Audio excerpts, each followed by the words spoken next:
Let's dive straight into this explainer and objectively examine a really fascinating tension in historical analysis.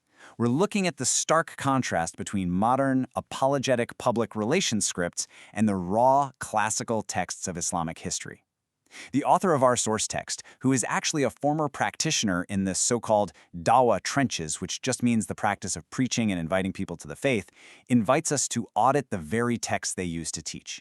So we're going to look strictly at the historical evidence of these events, relying entirely on the highest standards of Islamic jurisprudence. We'll start by comparing the PR script to the texts, then map out 3 historical case studies: the Banu Qurayza execution, the treatment of captives, and the wealth of Khaybar. Let's define the status quo narrative against what the historical sources actually say. So the source text highlights a common tactic called contextual deflection. When difficult historical events like sieges or executions are brought up by seekers, the immediate instinct is often to deflect. It's basically arguing, well, everyone else was doing it or treaties were broken. The ultimate goal here is to sell a narrative of a completely bloodless, purely defensive expansion. But as we'll see, the historical texts paint a very different picture. The crucial point is this massive tension between the preached narrative, that PR script, and the fine print.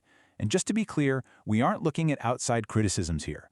We are looking directly at the gold standard of Islamic history: Sahih al-Bukhari, Sahih Muslim, and classical biographies like Ibn Ishaq.